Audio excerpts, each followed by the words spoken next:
हा विचार हा एक द्वारपाल आहे.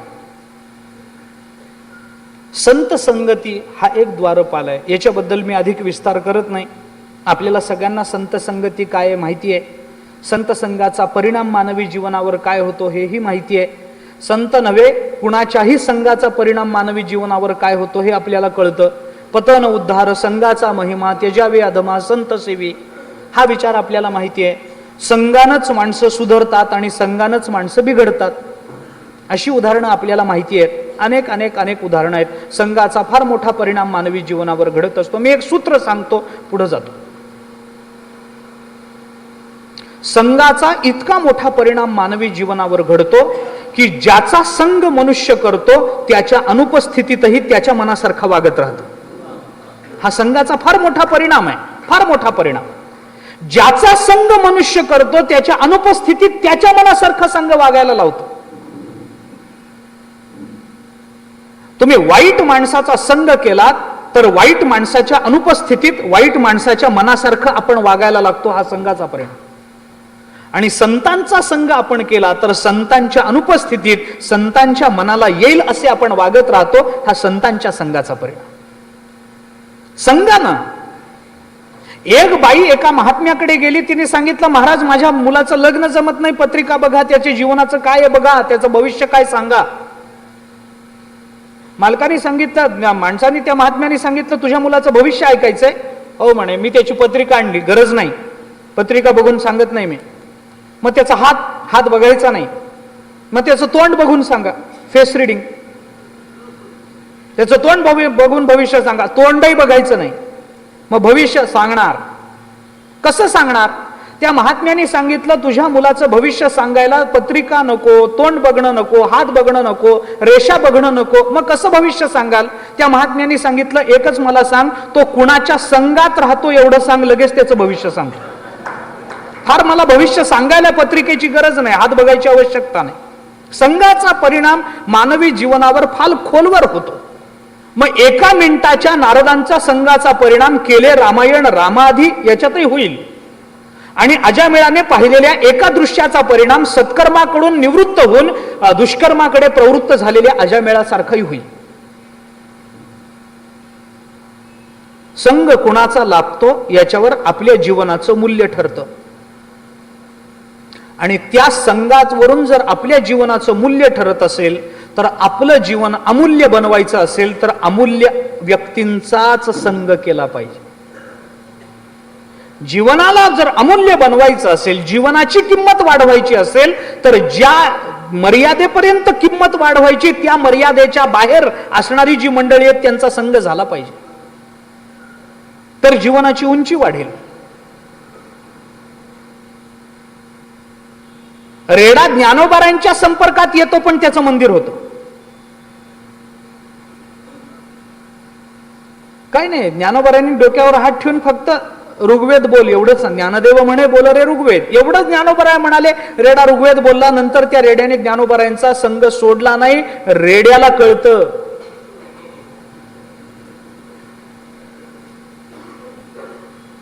रेड्याला कळतं.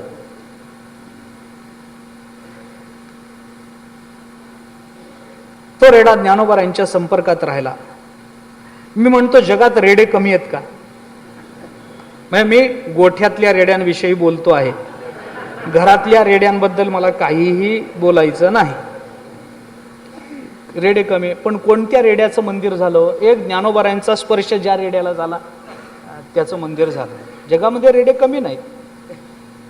आजही तुम्ही आळ्याला जाल तर आळ्याला रेड्याची समाधी. वारी भरते, जगतामध्ये एकमेव उदाहरण आहे, रेड्याची वारी भरते संतांची. त्याला रेडा कोणी म्हणत नाही, महाराज शब्द लावतात त्याला. त्या रेड्याची वारी भरते. आम्ही वारीला जातो, तिथं कीर्तन करा, आम्हाला त्या रेड्यासमोर कीर्तन करावं लागतं. रेड्यासमोर म्हणजे रोजचं बोलत नाही, तिथलं बोलतो.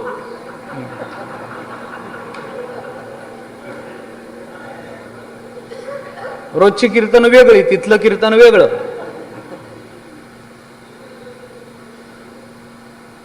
रेडा ज्ञानोबरांच्या संपर्कात येतो, अलौकिकत्व प्राप्त होतं. पण मला याची पुढची गंमत वाटते डॉक्टर. मी विचार करताना याचा फार विचार करतो की रेड्याला ज्ञानोबारायांचा संग झाला, रेड्याचं जीवन कृतार्थ झालं, आणि कृतार्थ जीवन झालेला रेडा ज्ञानोबारायांच्या संपर्कात राहिला म्हणून ज्ञानोबारायांनाही लौकिक प्राप्त झालं.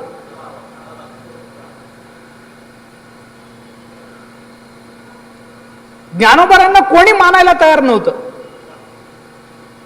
कोण ज्ञानोबारायांना मान्यता देणार होतं त्या काळामध्ये? कोणी नाही. ज्ञानोबारायांनी सांगितल्यानंतर रेड्याच्या तोंडातून ऋग्वेद बाहेर पडला. ज्ञानोबारायांनी रेड्याला बोलवलं आणि मग माणसं ज्ञानोबारायांचं कौतुक करायला लागली. म्हणजे ज्ञानोबाराय आधी रेड्याला कळाले आणि मग माणसाला कळाले. परिस्थिती हीच आहे ना. ज्या रेड्याच्या जीवनाचं कल्याण झालं तो रेडा ज्ञानोबारायांच्या संपर्कात राहिला, ज्ञानोबारायांचा लौकिक झाला, आणि तो रेडा ज्ञानोबारायांच्या संपर्कात राहिला, रेड्याचं मंदिर झालं. संघ कुणाचा लागतो याच्यावर मूल्य आहे. ज्ञानोबारायांचं मूल्य रेड्यामुळे वाढलं असं मला म्हणायचं नाही. मी लौकिक हा शब्द वापरतोय त्याच्यासाठी. त्याच्या खाली रेग मारा. लौकिक,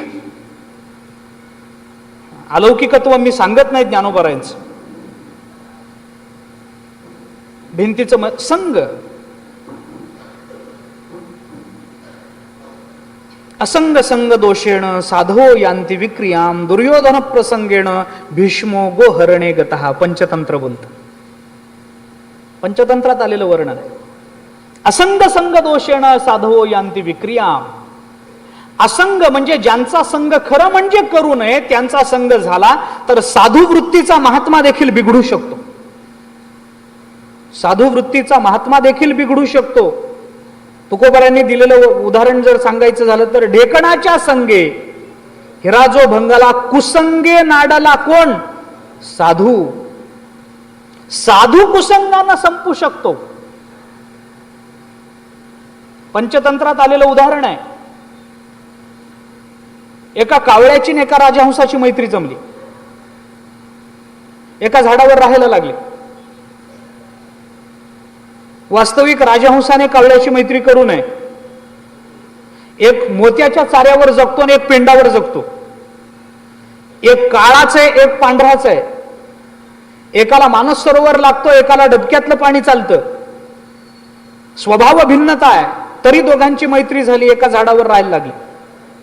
त्या देशाचा राजा आला, रस्ता चुकला, नेमका त्याच झाडाखाली आला.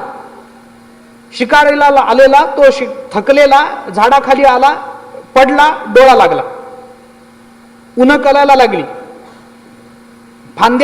दोन फांद्यामधून सूर्याची किरण राजाच्या डोळ्यावर पडायला लागली. राजाची झोप चाळवायला लागली. काय करावं कळेना. राजा अस्वस्थ झाला. ते उन्हाची तिरीप डोळ्यावर आली की अस्वस्थ होतो मनुष्य. इकडं तिकडं फिरायला लागला, या अंगावरून त्या अंगावर.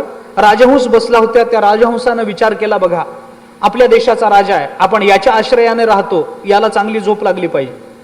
राजहंस त्या फांदीवर बसला, आपले दोन्ही पंख पसरले, राजाच्या डोळ्यावर सावली निर्माण केली. ज्या वेळेला राजहंसाने पंख पसरून राजाच्या डोळ्यावर सावली निर्माण केली त्याच वेळेला कावळ्यानं बसल्या ठिकाणाहून राजाला गंध लावलं. राजा लगेच जागा झाला.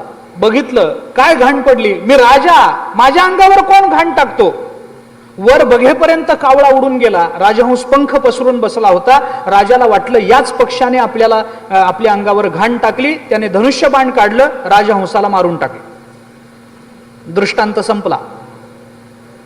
राजावर उपकार करणारा राजहंस असूनही त्याला राजाच्या हातून मरावं लागतं. काय कारण? एकच, कावळ्याची संगती केली म्हणून. असे कितीतरी कावळे आपल्या अवतीभोवती असतात, कळत नाही. लगेच आजूबाजूला बघू नका.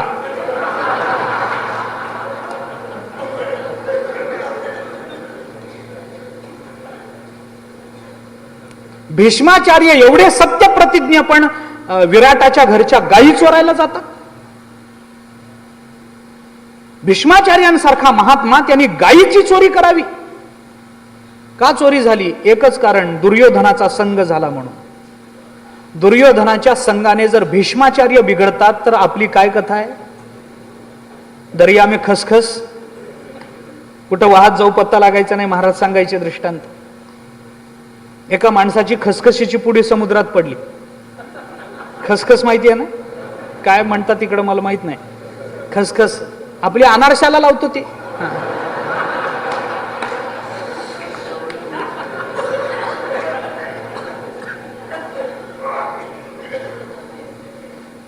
वंदन करायला गेला, ती खसखशीची पुडी पडली समुद्रात, एवढीची खसखस. ती सकाळी पडली आणि हा संध्याकाळपर्यंत समुद्राच्या पाण्यात माझी खसखस सापडते काय बघायला. समुद्रात खसखस. तिकडून एक दुसरा आला, तो म्हणाला काय शोधताय? हा म्हणला अहो सकाळी खसखशीची पुडी पडली समुद्रामध्ये, ती खसखस सापडते का पाहतो. तो म्हणाला मूर्खा, माझे 13 उंट महिना झाला समुद्रात गायब आहे, तुझी खसखस सापडलोय. अरे भीष्माचारी बिघडले, आपली दर्या में खसखस कुठं वाहत जाऊ, काय पत्ता लागायचा आहे आपला. संघाचा परिणाम. संघ कुणाचा घडावा? संतांचा घडावा. तुका म्हणे जिणे संत संघ संघर्ष, संत तुका म्हणे जिणे संत संघ संघष्टणे. तुका म्हणे संत संघष्टणे जिणे भले, भले संत संघष्टणे. तुका म्हणे जिणे भले संत संघष्टणे. जिणे भले कशाने? संत संघष्टणे जिणे भले. अन्वय संतांचा संघ. अडचण आहे, फार अवघड, बहु अवघड. कुठं भेट व्हायची, कुठं ज्ञानोबराय भेटायचे, कुठं तुकोबराय भेटायचे, कुठं संघ व्हायचा? एक उत्तर आहे, ज्ञानोबरायांची भेट नाही झाली तरी ज्ञानेश्वरीचा संघ होऊ शकतो ना. तुकोबरायांची भेट नाही झाली, गाथ्याचा संघ होऊ शकतो ना. नाथ महाराजांची भेट नाही झाली, भागवताचा संघ होईल ना. समर्थांची भेट नाही झाली, दासबोधाचा संघ होईल ना. संतांचा संघ नाही झाला तरी संत वाङ्मयाचा संघ तरी होऊ शकेल. त्या वाङ्मयाच्या संघानेही जीवनाची कृतार्थता. त्या वाङ्मयाच्या संघानेच पुढे संत संघ निर्माण होण्याची शक्यता आहे, नाहीतर नाही. ज्ञानोबाराय भेटायचे असतील तर ज्ञानेश्वरीच्या साधनेशिवाय दुसरा मार्ग या जगतामध्ये उपलब्ध नाही. तुकोबारायांच्या भेटीसाठी गाथ्याच्या साधनेशिवाय दुसरा मार्ग उपलब्ध नाही या जगतामध्ये. जागेवर बसून नुसतं मी तुकाराम महाराजांची भेट व्हावी म्हणत राहिलो तर चालत नाही. त्यांची गाथा, संतांचं वाङ्मय हे उपदेश आणि चरित्र या दोन भूमिकेतून चालत असतं. तुकोबारायांचं चिंतन करताना वाङ्मयाचं चिंतन अपरिहार्यतेनं करावं लागतं. वाङ्मयाचं चिंतन करताना त्यांचं चरित्र बाजूला टाकता येत नाही. रेल्वेचे जसे दोन रूळ समांतर चालत असतात पण त्यांची भेट होत नाही, इथं भेट होते, एवढाच फरक आहे. विचार आणि चरित्र या दोन्ही रुळांवरून आपल्याला जावं लागणार आहे.